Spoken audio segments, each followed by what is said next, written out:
The Legend of Korra became a very divisive series for The Last Airbender fans. A lot of viewers hated how it dealt with the legacy of their favorite show. But some fans loved it and saw how it made the Avatar's world better. Let's take a look at all the pros and cons of The Legend of Korra. The first thing I disliked about the show was the new world they created. It utterly confused me. Where did the beautiful low-tech Avatar world go? Why was it replaced with this high-tech nightmare? And, most importantly, how is it possible that the technological progress happened so quickly between The Last Airbender and The Legend of Korra? Of course, I get it that the process was boosted because the 100-Year War ended. People could concentrate on improving their lives, and above all else, the four nations got to share their knowledge. But it's set only 70 years after The Last Airbender. Wouldn't it be wiser to show at least a few villages where progress hadn't yet reached? I'm sure that would have made a lot more sense. And, more importantly, it would give us a glimpse into the beautiful, mysterious world we all fell in love with in The Last Airbender. Well, I get your point, Mr. Scoffer, because I also missed the low-tech vibe. But The Legend of Korra didn't only concentrate on new technologies. It told us the story of the first Avatar, which I loved. In Book 2, Korra was attacked by the Dark Spirit and was in danger of losing her Avatar spirit. To recover, she had to learn about the origins of the first Avatar. His name was Wan, and he lived a long time ago.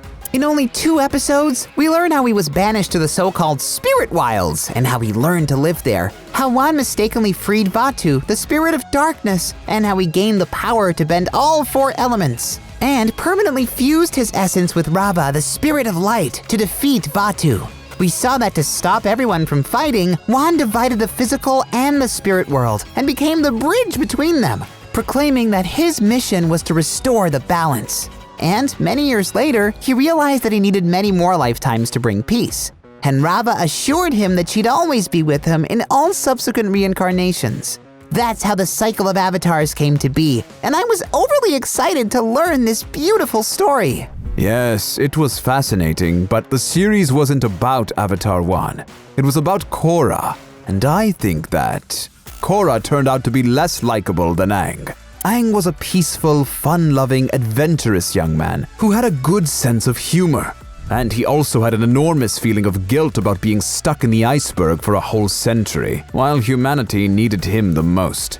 Still a young boy, he had to grow up way too soon, which affected his personality. In the meantime, Korra was completely different. She was pugnacious, bratty, and arrogant. Remember how she called Amon to a one-on-one duel only because she didn't want to admit her fear? Just think about it. She was way older than Aang, and she didn't have such a troubled past. Yet, she seemed to be so weak, especially considering how the Avatar's primary task is always to maintain balance in the world. Being too quick-witted, impatient, and impulsive, Korra couldn't even maintain her own balance. Lin Beifong once said to Tenzin that it was hard to believe his sweet-tempered father was reincarnated into that girl. Well, yes, she was all that, but it didn't make her any worse as an avatar, Mr. Scoffer. In fact, Korra was just as good in this challenging role as Aang. She just had a different personality, which is perfectly fine because there are no 2 completely similar people in the world. But Korra always knew her mission, and she embraced her position as the Avatar from a young age. In the beginning of The Legend of Korra, she can already bend 3 of the 4 elements, and at some point, she even learned energy bending and metal bending. Sure, she made a lot of mistakes, no one can argue with that. But as the series continued and she faced more and more challenges, she learned from them. She exhibited more of the traits Aang had because she became humbler and more patient. And in the final season, with Toph's help, Korra overcame her fears. It was incredible to see how she coped with all the trauma and never stopped fighting. Okay, you might be right. Korra wasn't that bad. But let me tell you something else about the series. The different villains in every season weakened the show. The Last Airbender had only one major villain, Fire Lord Ozai. Sure, there were other smaller villains like Zuko, who was then redeemed, or his sister Azula. But all of them only fulfilled the Fire Lord's will. Having just Ozai as the main villain made the final battle all the more intense and personal. We'd been waiting for it for the entire series. It was just like Harry Potter finally defeating Voldemort. But The Legend of Korra didn't follow this successful formula. Instead, the writers decided to create a new villain every season, thus considerably weakening the show. We didn't have enough time to get to know these villains and to form any kind of relationship with them. For this reason, the final episodes, where we'd see Korra defeating them, weren't as exciting and intense as the finale of The Last Airbender. But wait, Mr. Scoffer, there's actually a huge advantage in giving us 4 villains instead of 1. After all, each one of them was iconic. The Legend of Korra's villains were all complex in their motives, and each one of them influenced their respective seasons much more than Lord Ozai influenced the entire series. I mean, what was he doing throughout The Last Airbender other than sitting on his throne and sending his children and servants to find and kill the Avatar? In The Legend of Korra, all the villains were multidimensional characters with more than a mere lust for power. Amon demonstrated how some individuals would turn people against each other in the search for phantom equality. Unalaq showed how even the people closest to you could turn into traitors. Zahir broke the stereotype that all airbenders were good guys. And Kuvira revealed how seemingly nice people could be deceptive. Don't you think now that Ozai was pretty much just a one-dimensional, uninteresting villain? Okay, Mr. Fullylover, I get your point. But there's something else I want to draw your attention to. The Legend of Korra didn't really have memorable characters. Each one of the Last Airbender characters was iconic. Zuko, Uncle Iroh, Toph, Katara, Sokka, and of course, Aang. It's hard to pick a favorite.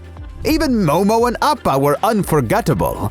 The chemistry between all of them was exceptional, so of course, creating a similar team would be a challenging task. And unfortunately, the writers didn't succeed with The Legend of Korra. It felt like the series sequel attempted to slot its characters into the same roles as in The Last Airbender, but they come out as inferior in comparison. Bolin, for example, was supposed to be a comic relief character, like Sokka was. But he never had the same depth as our favorite boomerang guy. Mako, with all of his charm, could never compare to Zuko and his captivating story of redemption. And Korra replacing Aang? Oh, please. The writers shouldn't have even tried to make them look like the Avatar characters. But Mr. Scoffer, don't be so hard on them, because just like other characters, Korra showed incredible growth throughout the series. Although she was the polar opposite of Aang, she went through a lot, and it changed her. She got to explore how challenging it was to be just a teenager and have the whole of humanity rely on you. Just like any other Avatar, Korra had to figure out on her own what she had to do to make the world a better place.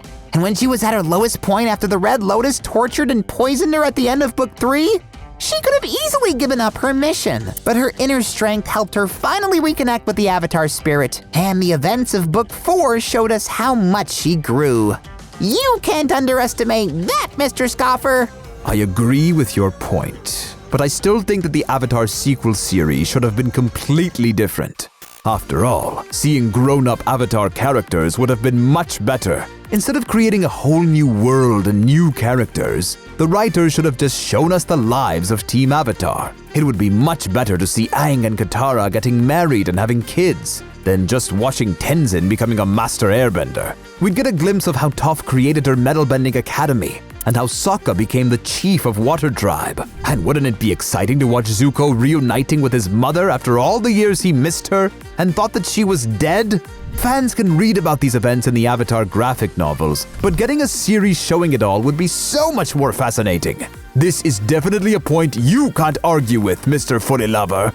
Didn't you want to see this kind of Avatar sequel? Of course I did, Mr. Scoffer. But to be honest, I kind of think that it would be dull to just see the lives of Team Avatar playing out like some sort of soap opera. Instead, I actually liked witnessing the next Avatar cycle. Plus, it was great to see flashbacks of Team Avatar's lives, learn tiny details of what kind of people they grew up to be, and see some of them getting old. I mean, wasn't it great to watch Toph almost becoming like Master Yoda? Think about it. She lived in the swamp, separate from the world, and gave her teaching to those who needed it. She helped Korra so much in Book 4. And Katara also contributed to her healing and was also her waterbending teacher. Wasn't it great to see her as this sweet old lady? What's more, The Legend of Korra made the Avatar characters more complex. For example, we all remember Aang as a fun-loving and peaceful boy. He almost seemed like a perfect human being. And yet, from The Legend of Korra, we learned that he also had his flaws. Do Do you remember how he always favored Tenzin among his children because he was an airbender? It hurt his other son and daughters so much! While it's possible to understand him because he just wanted the Air Nation to rise again, it wasn't fair to neglect his own kids just because they didn't know how to airbend. Although, it might seem that it just showed Aang as a bad father, this fact actually revealed that his character had more complexity to it. And it also addressed how much stress he was under being the last one of his nation. It's incredible how much more complex and interesting it made him as a character. Well, Mr. Fullylover, I must say that all your points are very reasonable, and I should probably re-watch Legend of Korra, keeping all of them in mind. But don't you also agree that the series wasn't perfect?